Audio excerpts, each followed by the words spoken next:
And here's the thing. Should prisoners serve the full length of their sentence? I've forgotten how many times I've probably had to debate this subject. It's got a newfound resonance today because the Justice Secretary later will be outlining plans that sexual and violent offenders will serve at least 2/3 of jail terms rather than half as part of changes to the criminal justice system. Not really good enough. This is an overhaul in sentencing laws being announced formally today by Robert Buckland. He's the Justice Secretary. Whole life orders will be extended to 18 to 20-year-olds convicted of terrorism causing mass loss of life. Of course, we've seen recently a couple of high-profile cases where people were unable to be sentenced to a whole life tariff because of their age. That will change. Mr. Buckland said it marked the end of complex and confusing laws. He said the changes to sentences would ensure the most serious violent and sexual offenders get the prison time they deserve. Except, Mr. Buckland, it doesn't prove that at all. I think if somebody is sentenced to 10 years, most people expect that person to spend 10 years in prison. More help, Mr. Buckland will say, will be promised for those with mental health and addiction issues. Surely the whole system here is upside down. We're sort of back in that Alice in Wonderland topsy-turvy world once again. Look, if you're sentenced to 10 years, then surely 10 years is the amount of time that you should serve. And if you're really well behaved and abide by all the rules of incarceration, you will serve 10 years. If you mess around, tear the place up, go on a bit of a wrecking spree on Sea Wing, then more time should be added to the sentence. Isn't that the way it should work? You shouldn't be getting less time because you're doing what was already expected of you and behaving yourself. If I get a fine for putting in my tax return late or for speeding, I don't get a discount if I pay it on time. I don't say, yeah, you got £150 fine, but very nicely, Mr. Collins, very decent chap over there, he decided to pay it within 3 days. It's only 70 quid. They'd laugh at you if you suggested such a thing. Now, it's not about a revenge society. We don't want a revenge society, but we do want to uphold what justice is. And to coin that horrible phrase, this is progressive. In this context, it's absolutely right. It's just correct and what is right. Punishment is a civilised facet to a decent society. That's partly how it works. You want that person to not commit the crime again. Punishment is not some old-fashioned idea, as the kind of left-wing meerkats would have you believe. 0344 499 1000. Do you think it's reasonable? If we ask the question, should prisoners serve the full length of their sentence? That's got to be reasonable. The full length of their sentence. And there's a particular group of people that I would really like to speak with on this, and that's those that have been the victims of crime. How many times do we have to be back in the same place where we hear of the most horrendous crimes being carried out, some really terrible, violent, brutal acts of killing, acts of behaviour that led to irreparable damage to physical health, life-changing injuries, mental breakdowns, family anguish. I mean, the list goes on. You haven't got to really Google bad news very much to find yourself with a ripe old list of some horrendous crimes, only to discover that the person that committed the crime, so you've gone through the hassle, somebody nearly murdered you, or someone in your family, and the most you can hope for is justice.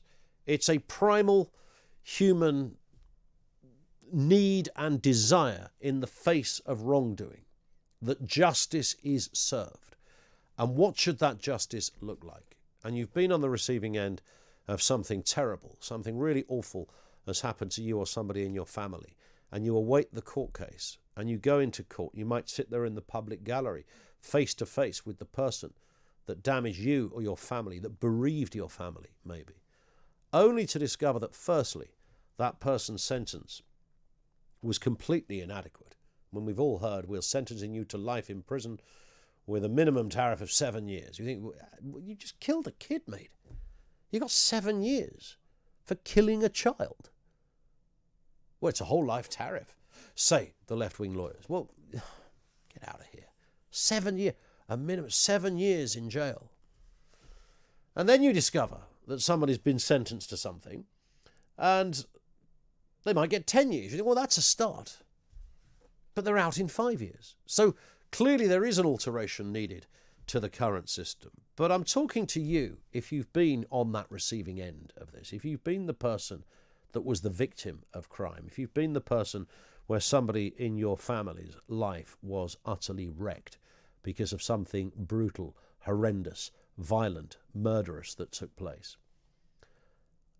And just as the final insult, the final indignity, the final nail in the coffin of anguish was that the person served half of their prison sentence, and in some occasions, hardly any prison sentence at all. You know, there are people who commit rape that don't go to jail.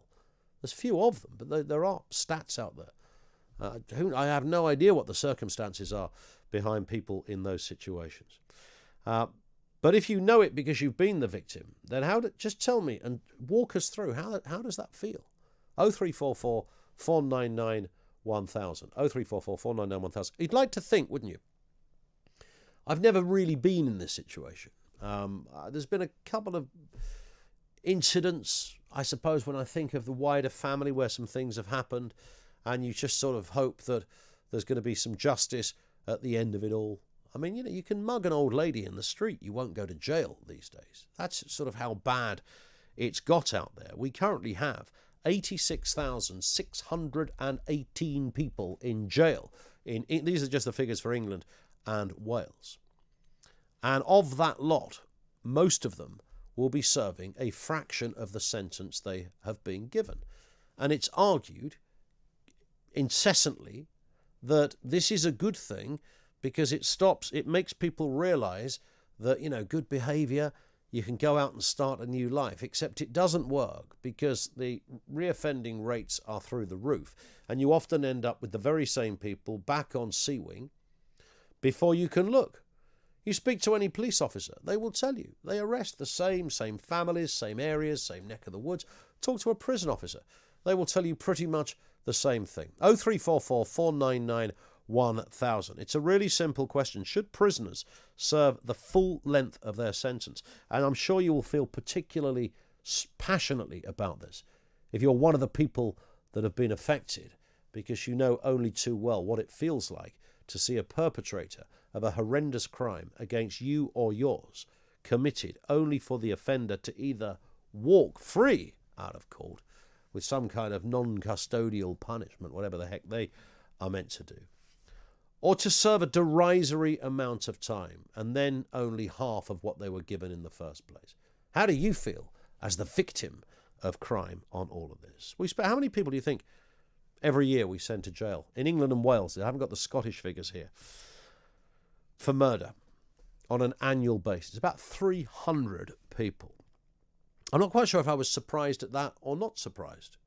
About 300 people go to jail, given a life sentence for murder every year in this country.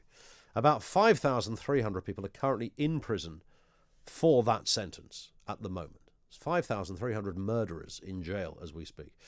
Around about 300 people annually are released, having served the prison part of their sentence. So we put 300 people in jail every year for murder. We release 300 murderers from jail because they've served that little portion of their sentence. You think to yourself, wow, you killed somebody. And folk are talking about release. 0344 499 1000. I want your take on this and to whether there's what is this amazing utopian alternative to a tough prison sentence? And that's one of the problems with this. The reason prison doesn't work is it's never been really used correctly. We'll talk to one lawyer who will passionately disagree with this in a few moments' time. But I want your take on the overarching headline here as well. And when I hear that Robert Buckland, the Justice Secretary, is set to make sure that prisoners, violent offenders, sexual offenders, this isn't everybody, by the way, violent and sexual offenders serve at least 2/3 of jail time rather than half. That's surely still not good enough in a civilised society. What is this about feeling good about ourselves? You've got to give them a bit of leeway. What, a multiple rapist? A violent offender? You get 10 years, you serve 10 years, surely. And if you are good while you're in jail and you tick all the boxes, you only have to serve your 10 years. If you do more than that, then we add on to your 10 years. That surely, by anybody's measure, is reasonable. Explain why it isn't. I'm all ears at this end.